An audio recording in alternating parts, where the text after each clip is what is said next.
This is 7 National News. In our top story, UAE Vice President and Prime Minister and ruler of Dubai, His Highness Sheikh Mohammed bin Rashid Al Maktoum, and the visiting President of the United Mexican States, Enrique Peña Nieto, have held discussions regarding a number of regional and international issues of joint interest, while also tackling ways to enhance cooperation for the benefit of supporting sustainable developments in various countries.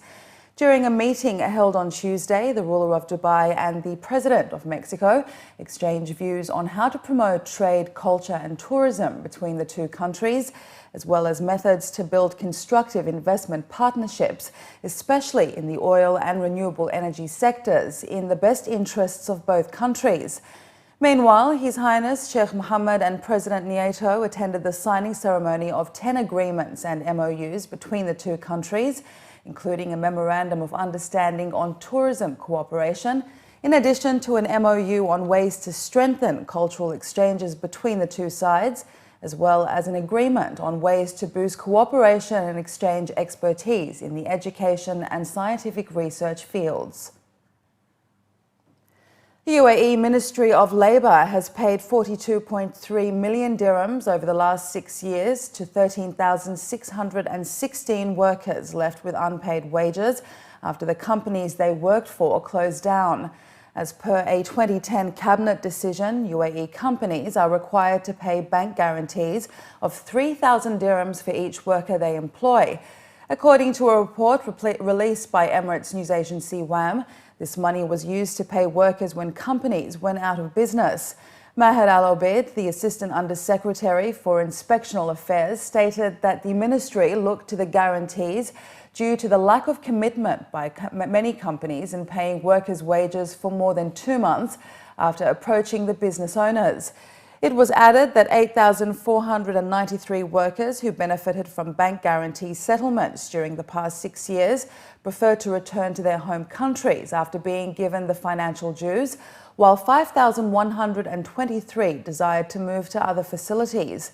The settling of bank guarantees has also helped the ministry over the past 6 years to solve group complaints made by a number of workers who are suffering due to late wages and end work stoppage situations for the same reason. Under the patronage of His Highness Sheikh Mansour bin Zayed Al Nahyan, Deputy Prime Minister of the UAE and Minister of Presidential Affairs, the winners of the inaugural cycle of the UAE Research Program for Rain Enhancement Science were announced at a ceremony held last night at the Emirates Palace in Abu Dhabi during the capital's Sustainability Week. Research groups from Japan, UAE and Germany won the $5 million grant. His Excellency Dr. Sultan Ahmed Al Jaber, Minister of State and the UAE Special Envoy for Energy and Climate Change, awarded the winners the grand prize on behalf of His Highness Sheikh Mansour bin Zayed Al Nahyan. The 3 winning research projects competed among 78 global scientific research proposals from teams representing leading international institutions and organizations. According to officials, the UAE Research Program for Rain Enhancement Science, which was launched early last year, seeks to accelerate water security through international cooperation in scientific research and development in the field of rain enhancement. His Excellency Dr. Abdullah Al-Mandouz, Director of the National Centre of Meteorology and Seismology, said that the program paves the way for the UAE to emerge as a global hub for rain enhancement research. He also announced that registrations are currently open for the 2016 cycle. The UAE need a lot of water because we don't have enough natural resources, and this project aims to improve the rain enhancement and to create more natural precipitations. So my research project is first time using nanotechnology to improve the cloud seeding materials. So make it more efficient to create rain more frequently and create more quantity as well. Now we won the award, so I need to work together with the National Center of Meteorology and Seismology and work together with my teams to deliver the exciting outcomes, which is the optimized cloud seeding materials, and we aim to make it then into pilot scale and large scale. Yeah. Next step, we have two steps. That start with the selected programs. From tomorrow, we are going to start with them, and the next step is that we go for the second round on choosing research, receiving research, evaluate them. So next year, hopefully, we will have another 3. So that will be 6. So we are going on for 3 years like that. So eventually, that we will have 9 studies in 3 years. Senior officials representing the Dubai Government Excellence Program have announced details of the 4th edition of the Dubai International Government Achievements Exhibition to be held in April this year, featuring the participation of a number of international governmental bodies. At today's press briefing, organisers revealed that more than 20 countries, including Canada and the United States, have confirmed their participation, and they are confident that the exhibition will offer a perfect opportunity for knowledge sharing between local and international government bodies. Adding that the well-being of citizens is their first priority, officials highlighted that increasingly Dubai is being looked at as a model for economic growth and good governance around the world. Meanwhile, officials stated that with Dubai's government realigning and diversifying its economy by focusing on tourism and other non-oil sectors, the emirate will withstand any economic uncertainties. Level of services are measured by KPIs. There are certain services that are measured internationally. For example, if we take certain attending an ambulance case, we do international benchmarking, and we are good in it.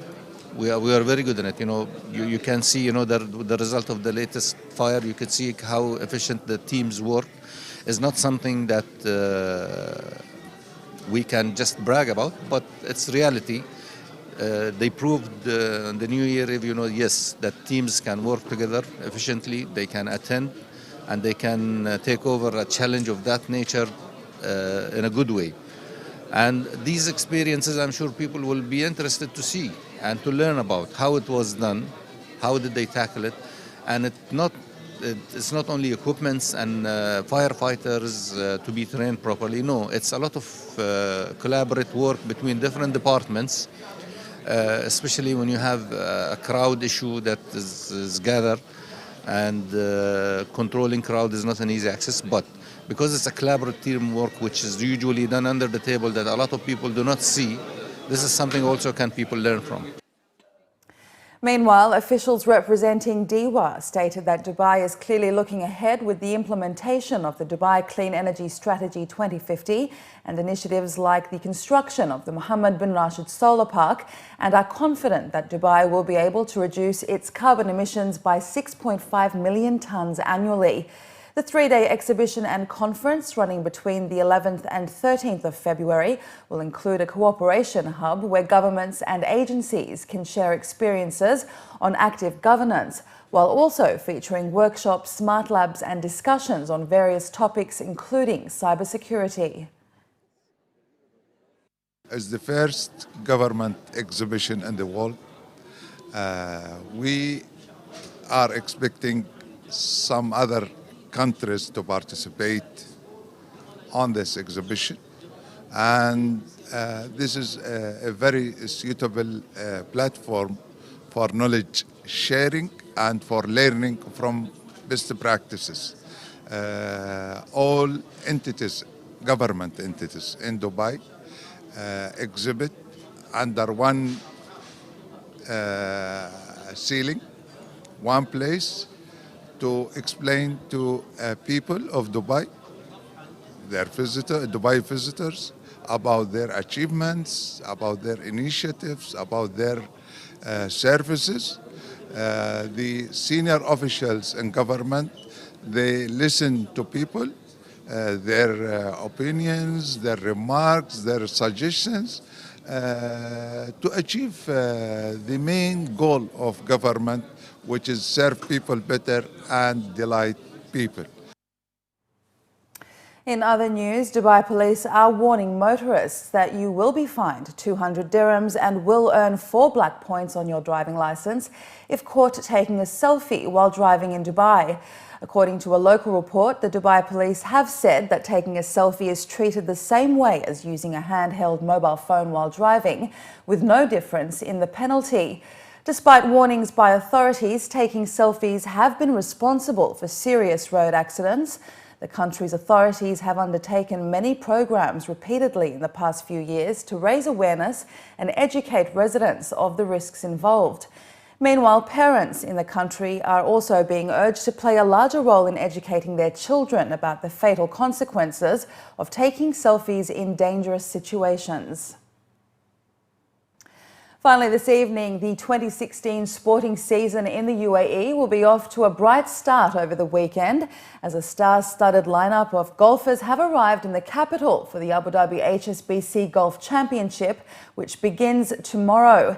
European Tour action returns to Abu Dhabi Golf Club for the 11th year to begin the 2016's Desert Swing, with a total of 126 players taking to the course for a chance to lift the Falcon Trophy.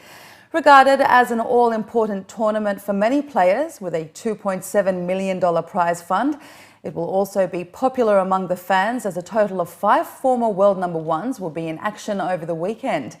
The event will also feature the defending champion Gary Stahl, who staged a stunning comeback in the final round to earn his right to become the youngest winner of the tournament at the age of 22.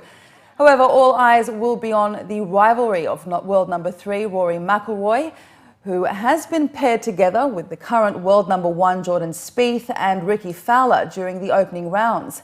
Spieth, who is making the UAE debut, joins the course after a spectacular 30-under par score earlier in the month at the Hyundai Tournament of Champions in Hawaii.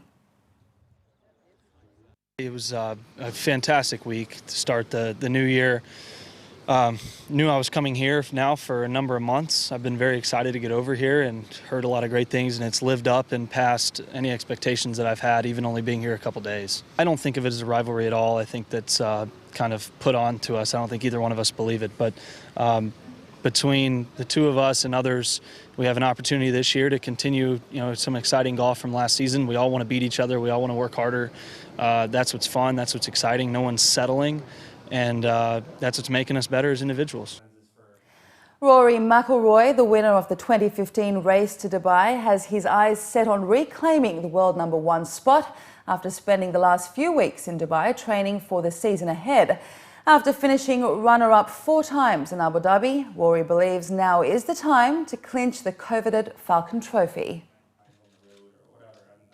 Jordan, what he did last year was phenomenal, and obviously continued to do that into this year with winning already. Jason winning his first major, and Ricky playing well. Me, I had spurts of good golf in there last year too. So it's, but I think as well we can't just focus on these guys or us, because that would do everyone else an injustice. There's so many great players on tour and so much great talent out there that anyone can win these days, and I think that's why we keep pushing ourselves, because we know if we slip up at all, there's guys that are just waiting behind us to pounce and win tournaments as well.